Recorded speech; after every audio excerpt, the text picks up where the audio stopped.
9 for targets of 35-20. Right.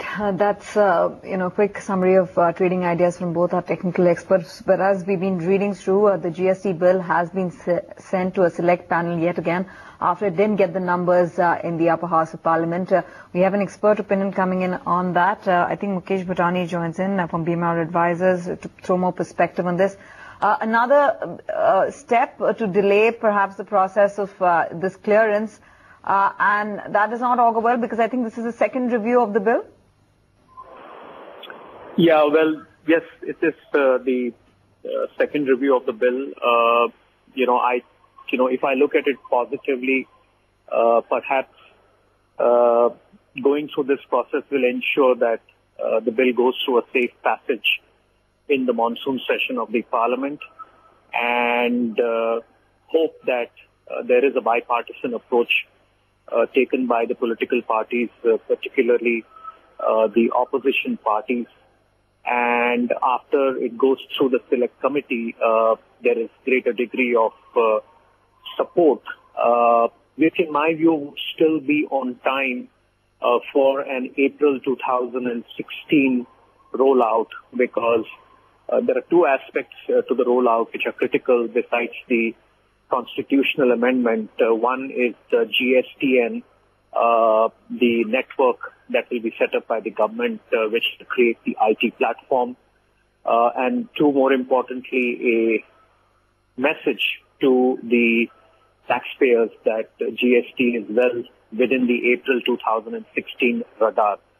So, well, one would have expected that the bill would have gone through a passage in the upper house, but now that it is fait accompli and it has gone to the select committee, I would imagine that we should see visible signs and greater probability of this getting through a passage in the monsoon session of the parliament.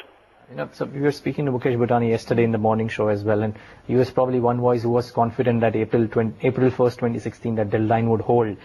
Mukesh, my question is just that, and I know you will tell me that I'm presuming that a lot of progress has not been made. It's the same thing that we had a chat about yesterday. But my simple point is this, that even with the approvals, even if the approvals would have come in the Rajya Sabha this week, a lot of people were doubting that. You're not worried at all about the fact that now there is a slight, ever so slight, but there is a slight delay in the approval coming in the first place, and therefore maybe there is a 25% outside chance that April 1st, 2016 might not hold? See, I will repeat what I said yesterday. I think, constitutional amendment is one part of it.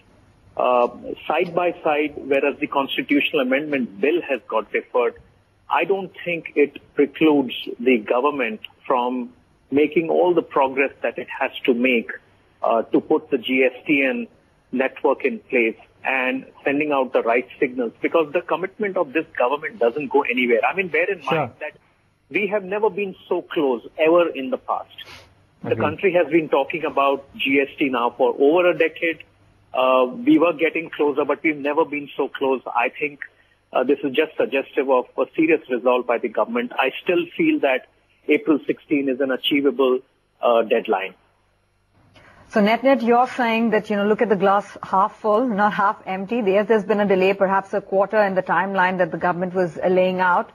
But bear in mind that now the opposition would have lesser excuse to hold the bill, as on their recommendation this has been sent for a second review. So perhaps with all the changes or the recommendations that may come by, the bill would see the light of day in the next session. No doubt about it. Okay, Mukesh, thanks very much for joining us with that quick perspective. Appreciate your time. That's the market for you, down 2%. We have earnings coming in on your screens. Sales are in line with estimates for Polo Tires. I think there's a bit of an outperformance on the PAT front, 307 crores versus what our Polo was indicating. And I think that's what's